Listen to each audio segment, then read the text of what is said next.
I cannot. First of all, I have, in my mind, settled into thinking that being a politician in most of the African countries, in Africa as a whole, is a risky. You have a situation where, and I think General Museveni is a very powerful man. He has that ability to swallow all the problems that happen. We have a lot of naivety, or if you want, primitivity, such that majority of people do not understand what they want. They do not understand what position they hold in politics. They don't understand that they are the ones who elect and who put people in positions. And because of that, the politicians do not use a democratic process to get to where they get. They use corruption. And there is corruption all over. Elections are not really very straight. A lot of corruption. And this corruption has not ended there. Eventually corruption, when you look at the history of this country, Uganda has never been as corrupt as it is today. Under the NRM. Under the NRM, yes. Reason, corruption starts right from elections. When these people, the members of parliament, enter into parliament, the first thing is to get the money that they have to pay back wherever they have borrowed when they were fighting for elections. So the whole thing is ugly, greedy competition. Ugly, greedy competition. And it has grown across all the sectors. At every level. Everywhere. Think about it. Today, you will not go to any ministry for any service without paying. You cannot get anything from any ministry without paying. Even in your WC. OWC is not a ministry. No, OWC. And OWC does not manage money. Yes. No, OWC does not really manage money, and it is not a ministry. But I'm telling you, and I have been watching these things. Yes, yes. The civil service, the workers there are commission agents. They don't live on their salary. And of course, maybe it is not enough also. Look at the police.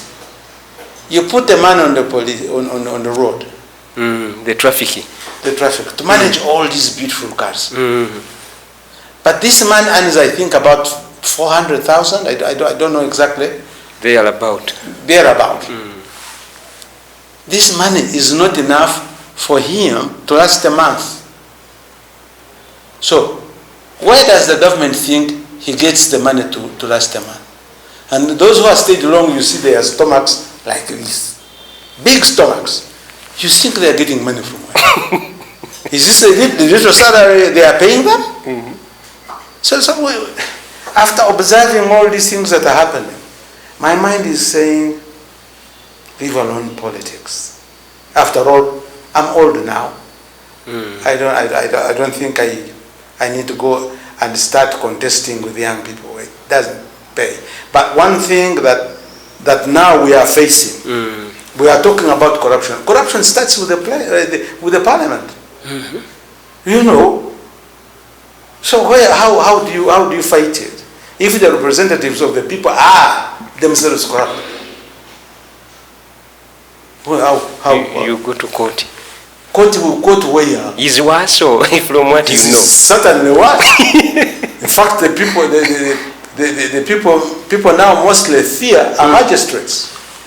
Magistrates and even judges, for that matter. It's money. And the reason is we have not looked at paying people a living wage. Living wage. Yeah. Government has not cared about that. They give people all the vehicles. You see all the vehicles around. Generals with 3 vehicles. That all those vehicles are spending fuel. Okay? Yes. The ministers, the permanent secretaries, just look at the vehicles only. And all these people in different government institutions, all of them. Okay? Yes. And they get free fuel, they have soldiers to guard them, they have, wow. And you think corruption is going to go? Is this what you fought for? No, of course not. What were your expectations? Because I thought we came to liberate people and as our song goes, and their properties. But we actually have become extortioners of these people. We cheat from them. We have not cared about them. See how hospitals are. You know, an ordinary person cannot see a medical consultant. An ordinary person cannot. Where do you get the money from? Even in the hospitals, you must pay. Even when they are public facilities. Which are supposed to be public facilities. You must pay. So, for me, my mind says, I think I don't have a big head like that of His Excellency to swallow all this and keep talking. It doesn't. For me, it doesn't make any sense anymore. Okay. I'm more hurt about the health of people. You look people very unhealthy. On the streets. On the street, everywhere. And you know they have nowhere to go. They are sick. You see sickness in there. We have resorted now to herbal and any medicines I don't know. Anybody now is a doctor. People depend on social media to get to find the medicines. Going to the hospital to get a prescription is a very abnormal thing now. What I'm interested in, and I wish this happens, is if we can try and develop primary health care so that we stop people from getting sick. Prevention. Yeah. You know, sickness starts at home.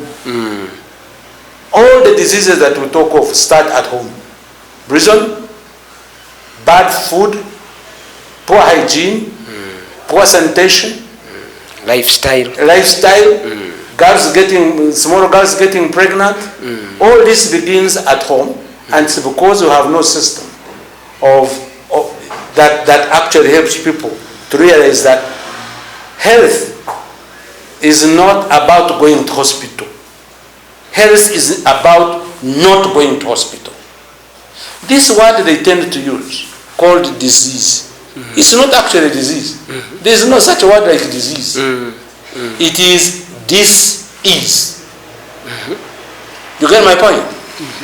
When you feel diseased, when you feel unhappy, when you feel unwell, yes, you are diseased. Now, how people eventually call this disease, meaning that you need to go to the hospital, I don't know. You are ill after having been diseased for a long time. And then you get ill and you go to the hospital for repair. But we have promoted the repair instead of promoting the not falling sick. And that's a problem. You fail to service your car. Eventually your car will knock. And that's exactly what is happening. And nobody is doing much to prevent people from getting sick.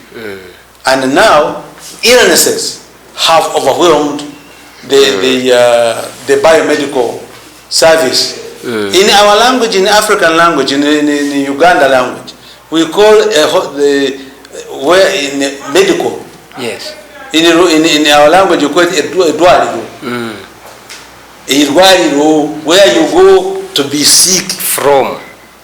That's where you go because you are very ill. Yes. And I think that's total ignorance because I think health is fundamentally the mark that you can use to say people are wealthy. You cannot be wealthy when you are unhealthy. You cannot even produce this PDM and all that. What PDM needs is healthy people. First and foremost. First and foremost. And we must spend enough time and money as an investment to keep people healthy in order to get them to produce. But when a house is full of ill people, if a mother has sick children, she spends much of the time in the hospital. And even the little money that she may have collected from agriculture ends up in the hospital. You'll never be wealthy. Yes. That's an area where I would be happy to serve if I should. Now, Afande, you've talked about the corruption, the failure of the health system. We have a group which is very influential called the Clergy. Do you think they have done enough? Do you think there are things where they can improve and speak out more in order to help the president to diminish corruption in this country? But there is so much corruption in the clergy. Themselves. How has it manifested? You see these guys driving big cars, where do they get them from? Are they paid very big salaries? From the do you know the salaries that they are paid? They are more corrupt than any other people. And then, but that has always been the case. Jesus talked about them. Jesus talked about them, that all the work they do to be seen by me. And they prefer the high positions. The hypocrites. Yes, the hypocrites. And they are. So I don't think they help the president. All this preaching that is going around is madness. I don't think they are working for God. They are working for themselves. So that one is, well, it is tit for tat thing. If the president gives them something, they make campaign, they make noise for him. And he win elections because there are many. But this is not to say they are bringing sanity in society. I don't think. They are part of the problem. They are part of the problem. In fact, they are responsible for the problem. They have failed to do their work. They have not come out as examples. You hear of bishops impregnating girls. What kind of thing is that? Well, you need some integrity if you are going to lead in that way. And as it is said in Chiga, I think most of the languages, African languages, when one girl gets pregnant in a given area, they will say, girls in that place get pregnant. So I wouldn't trust that religion is going to help. In fact, I'm feeling very scared because the new movement of religions is even not respecting the ecosystem. The kind of noise they are making. Yes. I'm telling you, in where I stay, they're about... The environment. Environment is being damaged by them. They have got their big bands and drums and whatever. And children who are born during this time will have problems with their ears because of the noise these church people are making. Everywhere. They are supposed to be sealed off if they are going to make noise. Bands are supposed to be sealed off. Yeah. But for them, they are not sealed off. You hear one from this corner. And me, where I'm staying, I'm in the middle of that. And we don't sleep sometimes. Because where is this? Because of I say in Mukono. We don't sleep sometimes because of the noise of these people. Overnight. And really, do you have to work day and night? That Jesus is not seeing you because you're not working at night and you're not making noise? Does Jesus have ears? Do you really have to make noise? So have you thought of confronting them for disturbing your sleep? I actually have. Of course, you know me. I actually have. But the trouble is, many of them include the police. Because everybody now is born again. Even the police is born again. Now, where are you going to go to the police to tell the people not to make noise when he's a part of them?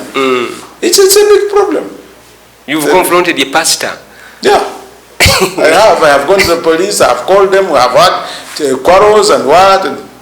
But the police is part of them. You might miss heaven. No, me, I don't. You don't mind? I don't want to go to heaven. You cannot have people going to heaven when they are bad on earth. You get what I say? Yes. I don't see people who qualify to go to heaven. Fortunately, I have read the Bible. That's a Bible. You see this big book? Yes. It's a Bible. Yes. I even have a Quran here. Oh. Yes. I have tried to read religion. That's diversity. Yes. But what I can assure you is Okay. I don't know whether religion takes people to And in any case, now I have even failed to understand what heaven is. So, Major, some people have come that even when things seem to be bad and hopeless in Uganda, they think it will worsen first before it gets better. Do you agree that we have not seen the worst as yet? Can it get any worse? I am not sure. You know, the dynamics of tension determine what happens. One of the biggest things that is causing all this anarchical state of affairs is poverty. If the president somehow works and reduces corruption and helps the people in the rural, now about 39% of the people in this country who don't participate in the money economy of the country, this country can be better. By the way, this country is still more free, has more liberty than most countries I have known. Yes. Even in countries in Europe, this country has more liberty. This is where you meet women even at midnight walking, and there's nothing wrong. You meet foreigners walking at any time in bars getting drunk. Nothing. This country has a lot of liberty. That one I can assure you. All we have to do is try and minimize corruption, especially in offices. Institutions that are run, most of them are totally useless. They repeat themselves. Like the taxation institutions, the regulatory institutions, you know, for businesses and all that. Most of them are just money. Too many. Yeah, there are too many. In fact, I agree with Honorable, who is from Aru. Odongo Oto recently was talking about it. And I think he's right. There are so many things that are happening which are wrong. Why should people be driving all these big cars? Maybe this time around, even the government should go around and give people vehicles on hire purchase, so that they know they have to pay. But because people don't pay, they don't care. The amount of fuel these big people are using is enough to pay school fees for children. Is enough to provide money for health institutions. But where? The sirens on the roads. Do you know that people have now started ignoring them? All Tom, Dick and Harry have got sirens. That means they have a right to go to work. You don't have a right. You have to be on the side. Sometimes stay on the side for 2 hours because these sirens are passing. And above all, they also are not respecting the ecosystem. So we have some kind of anarchical state of matters. But what I think is that we are learning lessons, and I want to say that with the kind of programs, especially on agriculture, if this is done properly, I think those who are thinking things will be worse than good are thinking wrongly. I think we have all the time to overcome this. This is one area, that part of the tension, the dynamics of tensions that are there in developing societies. So I don't think we should give up. I think we should continue to look for the better and think for the better, other than think for the worse.